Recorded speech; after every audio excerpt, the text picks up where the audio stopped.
पूरा एक तरफ रहो। आदिवासी का ये हमेशा कहना है कि जो करेगा डंके की चोट पर कहेगा, ऐसा नहीं कि डर कर कहेगा। तो एक तीर एक कमान, आदिवासी एक समान, एक तीर एक कमान, आदिवासी एक समान, और जो हमसे टकराएगा, मिट्टी से मिल जाएगा, और जो हमसे टकराएगा, मिट्टी से मिल जाएगा।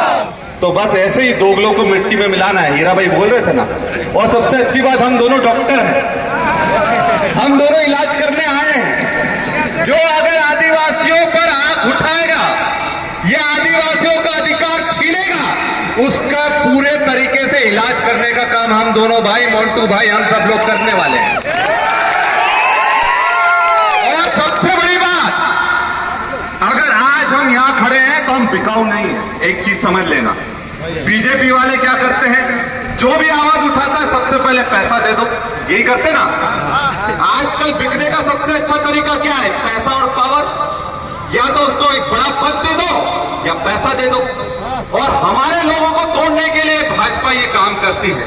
जो भी देखते हैं कि ये हमारा नेता मजबूत हो रहा है, ये लड़का मजबूत हो रहा है, ये लड़का बड़ा नेता बन सकता है, ये लड़का समाज का प्रतिनिधित्व कर सकता है, ये लड़का प्रदेश का प्रतिनिधित्व कर सकता है, तो सबसे पहले उनको पैसे में डालकर चुपचाप बैठने के लिए वो तैयार कर लेते हैं। पर एक चीज याद रखना, एक चीज साथियों याद रखना, कि जो अभी बिक गया उसको समाज कभी नहीं माफ करने वाला है। और देखो, जो बिकेगा वो पता तो लगेगा, अभी भले ही थोड़े दिन बाद पता लगे, पर छुपेगा क्या? और एक बार इज्जत गई तो किसी को इज्जत वापस नहीं मिलती है।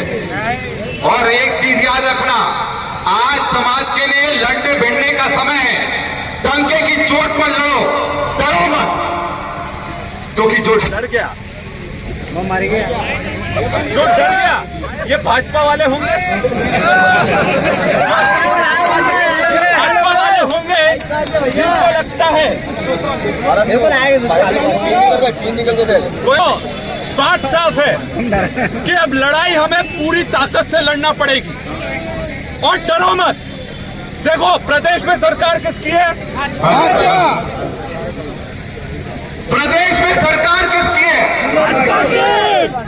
दिल्ली में सरकार किसकी है? जब दोनों जगह सरकारें भाजपा की है, यहां पर विधायक किसका है? बीजेपी। तो अब सब कुछ उनका है। और फिर भी अगर हमारे लोगों पर अत्याचार हो रहे हैं तो उनके खिलाफ आवाज बुलंद करोगे कि नहीं करोगे?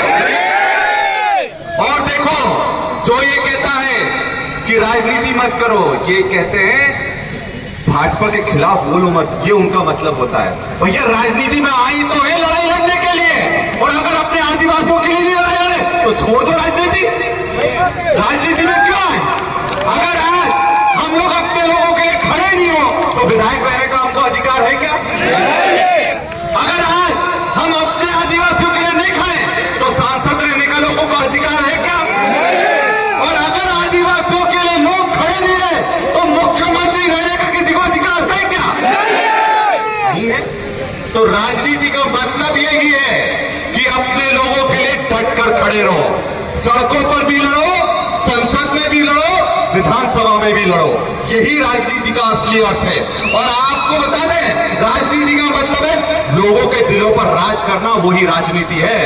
जो लोगों के दिलों पर राज करेगा वही राजनीति में बदल रहेगा।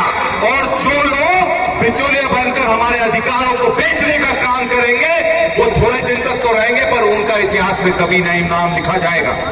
और साथियों, याद रखना, जो मैं कह रहा हूं बहुत बड़ी बात कह रहा हूं, कि इतिहास में संघर्ष करने वालों का नाम लिखा जाता है।